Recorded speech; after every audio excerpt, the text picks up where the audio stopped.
बिस्मिल्लाहिर्रहमानिर्रहीम अस्सलाम वालेकुम guys, welcome to the student future channel. आज की हमारी वीडियो का टॉपिक है what is originally notarized documents in South Korea.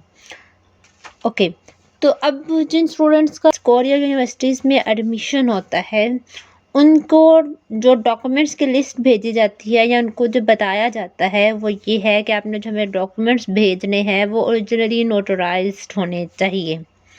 अब यहाँ पे स्टूडेंट्स को काफ़ी डिफ़िकल्टीज़ होती हैं। उनको नहीं पता चलता है कि नोटराइज़्ड डॉक्यूमेंट्स का क्या मतलब है। हमें किसी नोटरी पब्लिक से नोटराइज़्ड करवाने हैं कि एम्बेसी से अटेस्ट करवा के वो डॉक्यूमेंट्स जो हैं उनकी कॉपीज़ करवा के वो यूनिवर्सिटीज़ को भेजनी है।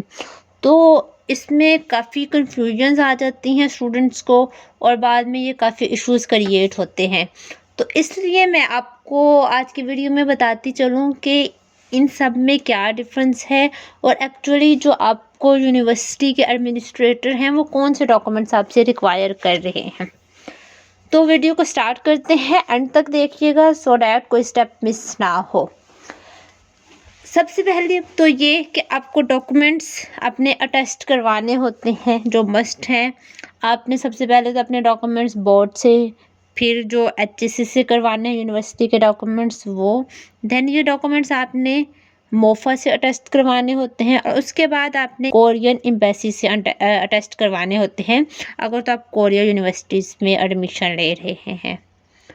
अब आपके ये डॉक्यूमेंट्स थे ओरिजिनल डॉक्यूमेंट जो आपने इन सारे प्रोसेस को फॉलो करके एम्बेसी तक से ये डॉक्यूमेंट्स अटेस्ट करवा लिए हैं। अब आपको यूनिवर्सिटी कहती है कि आपने हमें जो डॉक्यूमेंट्स भेजने हैं वो ओरिजिनली नोटराइज्ड होने चाहिए।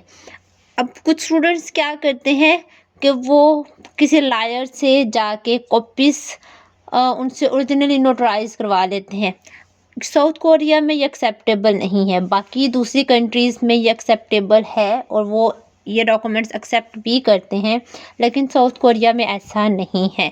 तो आपने ये मिस्टेक नहीं करनी, आपने लॉयर के पास जाके या नोटरी पब्लिक करवा के वो डॉक्यूमेंट्स अपनी यूनिवर्सिटी को नहीं भेजने, क्योंकि वो उसको एक्सेप्ट नहीं करते। आपने क्या करना है, आपने जब अपने डॉक्यूमेंट्स अटेस्ट करवाने हैं, ओरिजिनल अटेस्ट करवाने हैं, तो साथ साथ मेक श्योर करें कि आप कॉपीज़ भी अटेस्ट करवा रहे हैं। अगर तो आप कॉपीज़ भी अटेस्ट करवा लेते हैं तो फिर आपको एंड पे मसला नहीं होता। तो इन केस अगर आपने कॉपीज़ अटेस्ट नहीं करवाई हुई तो आपने क्या करना है, अगेन से सारे स्टेप्स फॉलो करने हैं। आपने अपने डॉक्यूमेंट्स एम्बेसी से अटेस्ट करवा ली ओरिजिनल। अब आप चाहें तो उनके ही कलर्स कॉपी या ब्लैक एंड वाइट कोई भी आप कॉपी करवा के दोबारा से उसको एचईसी से, मोफा से और एम्बेसी से अटेस्ट करवा लें कॉपीज़ को। ओके, वो कॉपीज़ फिर आपने भेजनी है यूनिवर्सिटी को। पहले क्या होता था, जो कोरियन एम्बेसी थी वो आपने अगर ओरिजिनल डॉक्यूमेंट्स एम्बेसी से अटेस्ट करवा लिए हैं तो उसकी कॉपीज़ करवा के आप अगेन एम्बेसी से वो टेस्ट करवा सकते थे, लेकिन अब उन्होंने ये रूल चेंज कर दिया है। अब स्टूडेंट्स को दोबारा से पहले एचईसी से डॉक्यूमेंट्स अटेस्ट करवाने होते हैं। जब एचईसी से कॉपीज़ अटेस्ट हो जाती हैं फिर मोफा उसको टेस्ट करता है, और जब मोफा टेस्ट कर देता है आपके कॉपी डॉक्यूमेंट्स, देन एम्बेसी आपके डॉक्यूमेंट्स एक्सेप्ट करती है और अटेस्ट करती है। तो इसलिए आपको कॉपीज़ भी अगेन सारे प्रोसेस से गुजर के कॉपीज़ भी अटेस्ट करवानी होती हैं।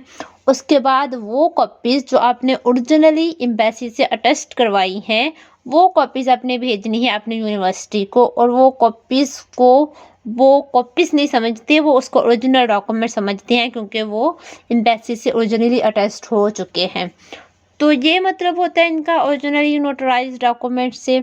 तो इससे कंफ्यूज ना हो, क्योंकि इससे क्या होगा, अगर आपने पहले नोटराइज्ड डॉक्यूमेंट्स नोटरी पब्लिक से करवा के भेज दिए हैं तो वो एक्सेप्ट नहीं करेंगे और आपको ऑलमोस्ट जो 10 से 15,000 तक आप स्पेंड करते हैं ये डॉक्यूमेंट्स कोरिया भेजने में, वो भी आपके वेस्ट जाते हैं, आपको अगेन से फिर खपना पड़ता है और अगेन से ये इतने पैसे लगाने पड़ते हैं।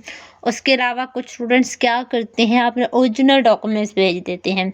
ये गलती बिल्कुल भी नहीं करें, बिल्कुल भी नहीं करें। बहुत सारी यूनिवर्सिटीज़ आपको बाद में बहुत इश्यूज़ क्रिएट करती हैं, वो आपको डॉक्यूमेंट्स रिटर्न नहीं करती, तो आपको काफ़ी खपना पड़ता है इस मामले में। तो आपने अपने ओरिजिनल डॉक्यूमेंट्स तो बिल्कुल भी किसी यूनिवर्सिटी को नहीं भेजने, चाहे वो रिक्वायर कर रही है या नहीं कर रही। यूनिवर्सिटी का मतलब यही होता है ओरिजिनली नोटराइज्ड हों डॉक्यूमेंट्स। तो कुछ स्टूडेंट्स मिस्टेकनली क्या करते हैं, अपने ओरिजिनल डॉक्यूमेंट्स यूनिवर्सिटी को भेज देते हैं। तो ये आपने मिस्टेक नहीं करनी, क्योंकि आपको ये ओरिजिनल डॉक्यूमेंट्स वीज़ा टाइम में मस्ट रिक्वायर होते हैं।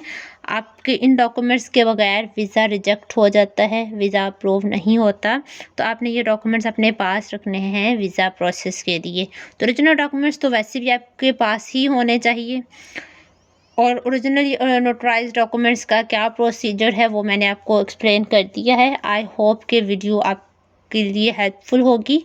अभी के लिए बेस्ट ऑफ लक। अल्लाह हाफिज़।